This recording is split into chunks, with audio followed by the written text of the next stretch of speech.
एक बार एक गांव में कृष्णा नामक व्यक्ति रहता था। हर रोज वह दूध से घी बनाया करता था और अपने गांव के बाजार में बेचता था। यही थी उसकी रोजी रोटी कमाने का जरिया। अपने शुद्ध और मजेदार घी के लिए कृष्णा बहुत मशहूर था।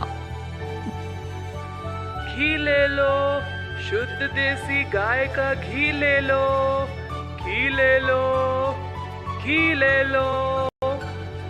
एक दिन एक मिठाई वाला सुंदर ने कृष्णा को बुलाया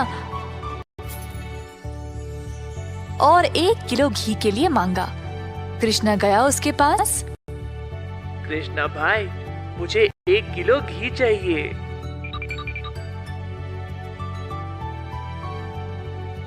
कृष्णा घी को तोलने लगा।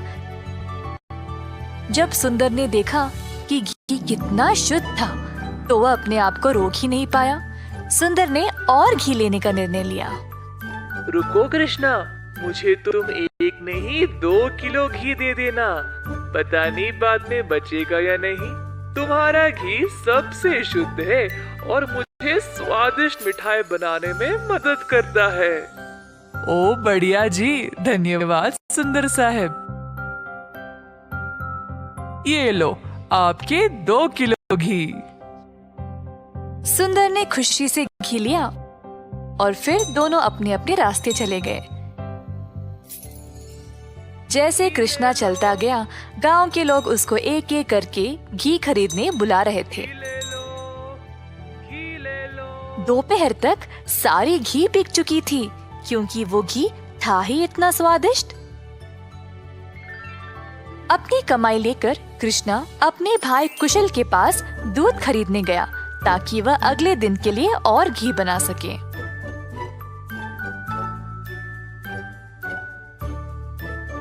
हर रोज कुशल देखता था कि उसका भाई बहुत घी बेचकर अच्छा पैसा कमा रहा था और उसका कारोबार दिन पे दिन और भी ज्यादा बढ़ने लगा। भाई, मुझे 5 लीटर दूध चाहिए घी बनाने के लिए। ओह, अभी तो मेरे पास नहीं है 5 लीटर। क्यों ना तुम शाम को आ जाओ, मैं तुम्हारे लिए बाजू में रखूंगा। कृष्णा के निकलने के बाद कुशल की पत्नी उसके लिए पानी लेके आई। देखा कमला, कृष्णा की तो किस्मत ही बदल रही है। दोपहर में ही इसने सारी घी बेच डाली और दूध के लिए वापस आया था। आप तो सारा दूध इनको ही दे देते हो ना, क्यों ना इस बार आप दूध में थोड़ा सा पानी मिला के दो। इस तरह हम भी ज्यादा पैसा कमा सकते हैं। कुशल ने अपनी पत्नी की बात मान ली और शाम को जब वह गाय से दूध निकालने गया तो उसने दूध में पानी डालकर कृष्णा के लिए बाजू में रखा। अब कुशल रोज यही करने लगा। धीरे धीरे वह पानी की मात्रा और भी बढ़ाने लगा। अब कृष्णा इस बात से अनजान समझ नहीं पाया कि उसकी घी की शुद्धता दिन पे दिन कम क्यों होती जा रही। इस वजह से उसके बहुत सारे ग्राहक भी कम होते गए। अब कृष्णा दूध की गुणवत्ता को जांचना चाहता था तो उसने दही जमाया। जब दही जमा तो उसने ऊपर इतना सारा पानी देखा। शायद गाय की सेहत ठीक नहीं है, इसीलिए अच्छा दूध नहीं दे रही होगी। मैं कुशल को ये बात बोलता हूँ। जब कृष्णा कुशल के घर गया तो उसने अपने भाई और उसकी पत्नी को दूध में पानी मिलाते हुए देख लिया। अब उसको समझ आ गया कि उसकी घी की शुद्धता इतनी कम क्यों हो गई थी। ना जानते हुए कि वह क्या करे और बिना कुछ कहे कृष्णा वहां से निराश होकर चला गया। अब कृष्णा ने अपनी कमाई से 2 गाय खरीदे और खुद दूध निकालना शुरू किया। अब फिर से कृष्णा अच्छी वाली शुद्ध घी बनाने लगा। कृष्णा ने अपनी एक छोटी सी दुकान खोल ली जहाँ पे वो शुद्ध देसी घी बेचने लगा। उसी समय सुंदर उसके पास आया और बोला, हाय कृष्णा, पिछले कुछ दिनों से घी कुछ ठीक नहीं है। मेरे मिठाइयों के लिए अच्छे ग्राहक थे, केवल आपकी शुद्ध घी की वजह से। उम्मीद है अब आप अच्छा घी बना रहे हो। मैं चाहता हूँ कि मेरे ग्राहक वापस आ जाए। आप ये 2 गाय देख रहे हो, ये मैंने ही लाए हैं अब खुद दूध निकालने। अब से मैं ही दूध निकाल रहा हूँ, तो आज से घी भी सबसे बढ़िया मिलेगी। जैसे दिन बीतते गए, अब कृष्णा से और लोग घी खरीदने लगे। कुछ ही दिनों में कृष्णा ने और गाय खरीदे। उसने कुछ नौकरों को अपनी दुकान पर काम पे भी लगाया, हाथ बटाने के लिए। अंततः कृष्णा काफी अमीर बन गया और ईमानदारी से अपना कारोबार चला रहा था। इसी दौरान कुशल, जिसने अपने ही भाई की प्रतिष्ठा को बर्बाद करने की कोशिश की, गांव में अपने मिलावटी दूध के लिए पकड़ा गया। अब कुशल दूध भी नहीं बेच पाया और जल्द नुकसान में पड़ गया। उसे समझ नहीं आया कि अब वह क्या करे। कुशल को अपनी गलती का एहसास हुआ और अपने भाई से माफी मांगने गया। उसने कृष्णा से भीख मांगी माफी के लिए और नौकरी के लिए, ताकि वह अपने कर्जों को चुका सके। दयालु कृष्णा ने तुरंत अपने भाई को क्षमा कर दिया और गायों और कामगार की देखरेख के लिए काम दे दिया। इस कहानी से हम ये सीखते हैं कि दिल से माफी मांगने वाले को माफ कर देना चाहिए और हमेशा एक अच्छी प्रतिष्ठा रखनी चाहिए। जादुई कुआं। कई साल पहले एक छोटे से गांव में था एक जमींदार अरविंद नाम का। वे बहुत अनुशासित थे। हर रोज सवेरे मुर्गे के कुकड़कू बोलते समय ही जाग जाते थे।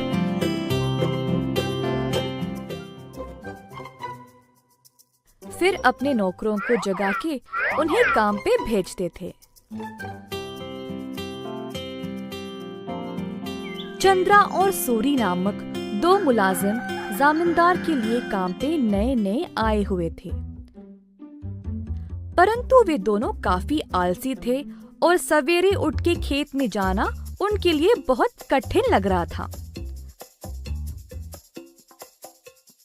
दोनों एक कुएं के पास सोते थे। एक दिन चंद्रा ने सूरी से कहा, हाय रे, हर रोज सवेरे जाग के जाना बहुत ही कठिन काम है ना। सूरी को भी ऐसा ही लगा। हाँ चंद्रा, परंतु हम करे तो क्या करे, मुर्गे के कुकड़कू से ही जमींदार जी जाग जाते हैं। अरविंद जी ने इन दोनों का व्यवहार ध्यान से और चुपचाप से जांचा। आखिरकार उन्होंने एक दिन उन दोनों को सबक सिखाना चाहा। एक दिन जब दोनों सो रहे थे, कुएं के अंदर से आवाज आई, सूरी, कितनी देर और सोओगे? उठो और काम पे निकलो। सूरी को नींद में ही आवाज सुनाई दी और वो अचानक से जाग गया। बाजू देखा तो चंद्रा आराम से सो रहा है। सूरी को समझ नहीं आया कि ये आवाज कहाँ से आई। बुरा सपना मान के वो फिर से सो गया। अगले दिन की बात है और दोनों उसी कुएं के पास सोए थे।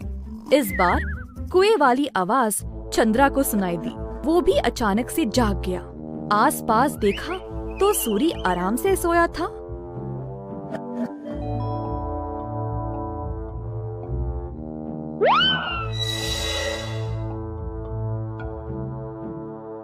कोई बुरा सपना था शायद, ऐसा सोचकर वो भी फिर से सो गया। अगले दिन जब वे दोनों फिर से वहीं पे सो रहे थे, अचानक से एक खतरनाक आवाज सुनाई दी। दोनों एक साथ जागे और डर गए, एक दूसरे को देखने लगे। भाई सूरी, आपको भी सुनाई दिया क्या? हाँ चंद्रा, मैं बहुत डर गया और ये कोई बुरा सपना भी नहीं है। ये भयानक आवाज इस कुएं से आ रही। मैं काम पे निकल रहा हूँ, तुम्हें आना तो आओ। रुको रुको, मैं भी आऊंगा। उस दिन दोनों ने बहुत मेहनत से खेत में काम किया और दोपहर में भोजन के समय जमींदार जी के पास आए। खाना खाते समय दोनों की शक्ल पे सिर्फ परेशानी लिखी हुई थी। जमींदार जी ने पूछा कि हुआ क्या। चंद्रा और सूरी ने सारी घटना सुनाई। ये सुनकर जमींदार जोर जोर से हंसने लगे। सुनो तुम दोनों, वो कोई भूत या बुरा सपना नहीं था। मैंने देखा कि तुम दोनों कुछ ज्यादा ही आलसी थे, इसीलिए तुमको सबक देना चाहा। कुएं के पास वो मैं ही था जो आवाजें निकाल रहा था। अब आई समझ। अब से ये सुस्ती छोड़ो और ठीक से काम करो। उस दिन से सूरी और चंद्रा ने अपनी आलस्य छोड़ा और खेत पर पूरी मेहनत से काम किया। अच्छे से अपनी रोजी रोटी कमाई और खुशी से जीवन बिताया। एक बार गोपी नामक एक किसान रहता था।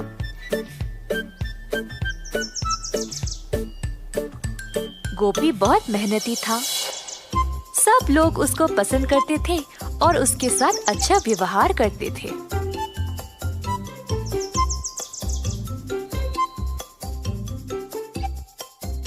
गोपी के घर के बाजू में रहता था किशोर। किशोर चाहता था कि गोपी से ज्यादा अच्छा नाम उसका हो जाए और इसके लिए उसने बहुत कोशिश की, परंतु उसको ऐसा मौका कभी नहीं मिला। एक दिन किशोर दूध बेचने के बाद अपने घर वापस आया। बाहर सीढ़ियों पर बैठा था जब उसने पेड़ पर एक आम को लटकते हुए देखा।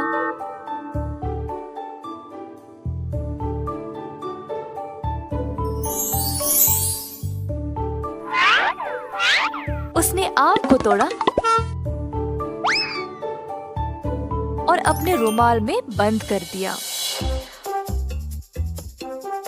आम को पकड़ के वह गोपी का इंतजार कर रहा था।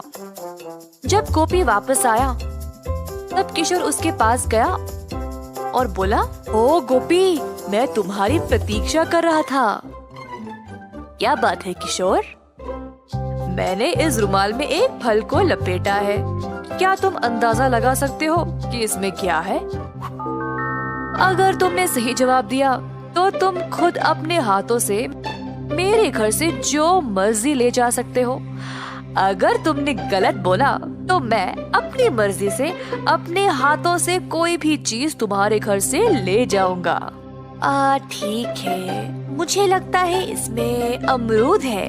गलत जवाब, इसमें आम है। अरे अच्छा, अब क्या? चलो तुम्हारे घर चले, मैं अपने हाथों से जितना हो सके ले जाऊंगा। दोनों चलते हुए गोपी के घर की ओर गए। घर में प्रवेश करने से पहले किशोर को दरवाजे के पास एक सीढ़ी दिखाई दी। तुरंत उसको उठा के बाजू में डाल दिया और घर के अंदर चला गया, परंतु गोपी वहीं पे खड़ा रहा।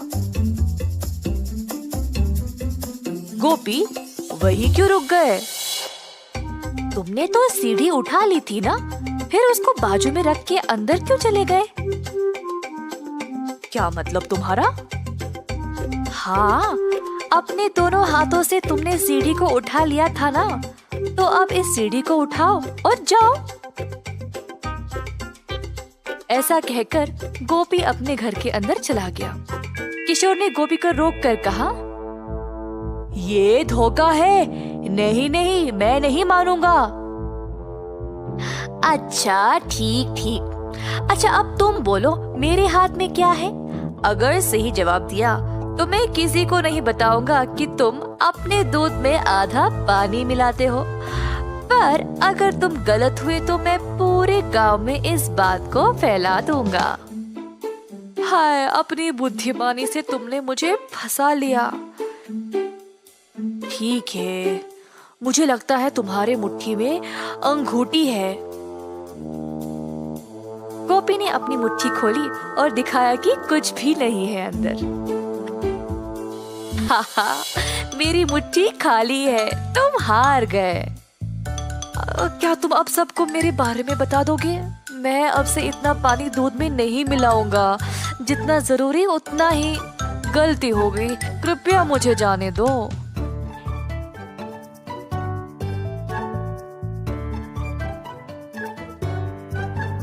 इस कहानी से हम ये सीखते हैं कि आत्म अनुशासन के बिना सफलता असंभव है।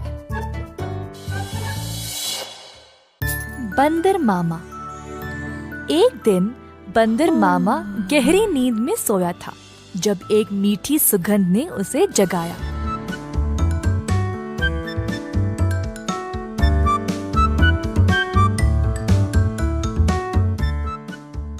अपनी टोपी और जूते पहनकर बाहर निकल पड़ा खुशबू सूंघते सूंघते।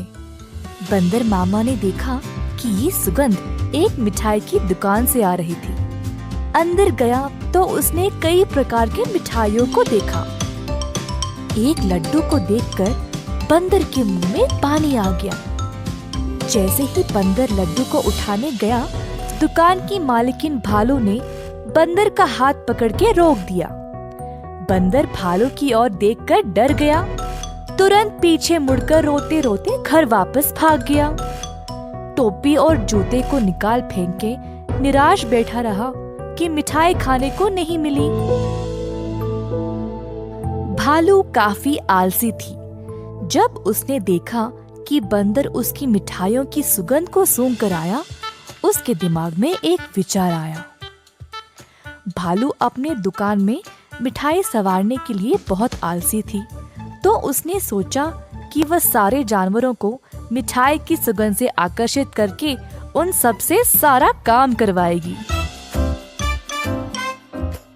अगले दिन भालू जानबूझ के मिठाई हाथ में लिए सड़क पर चलने लगी। मिठाइयों की सुगंध से सब जानवरों को आकर्षित करे, यही थी उसकी योजना।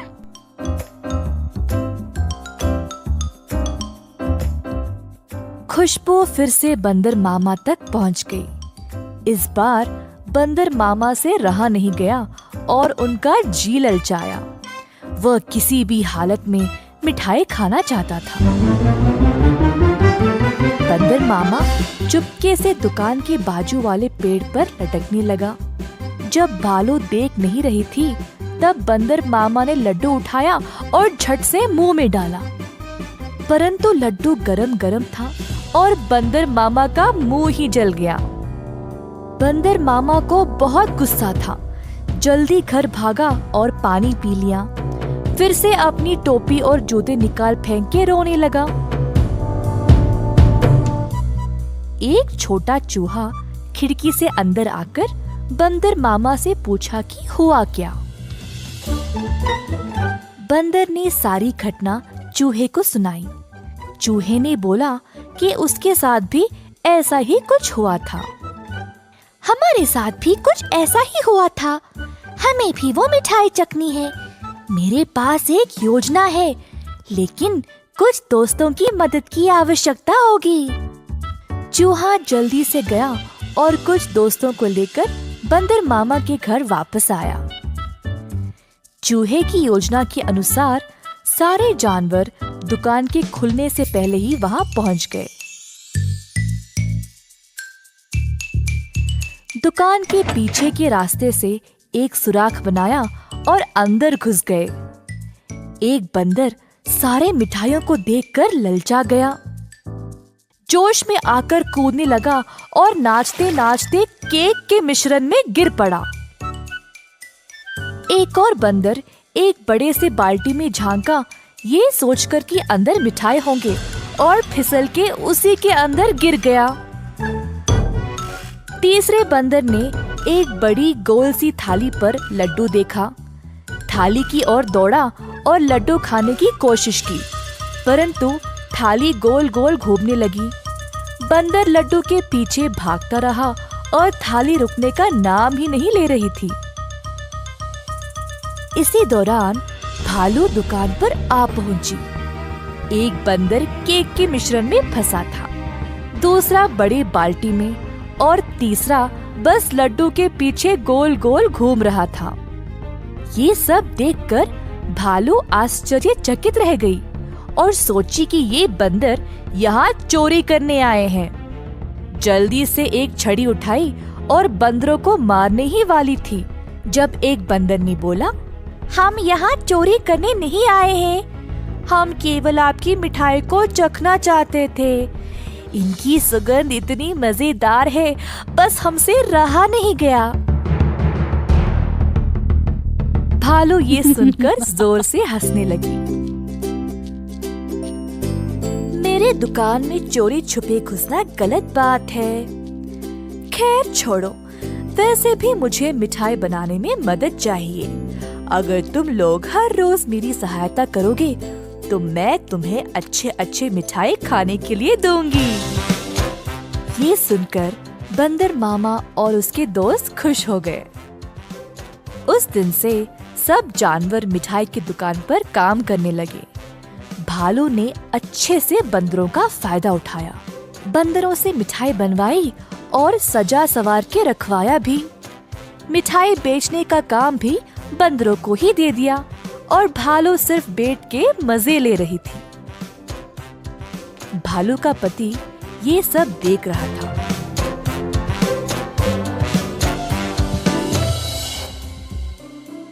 तुम तो रोज इतना काम करती हो, परंतु आज आराम से बैठकर मिठाई खा रही हो।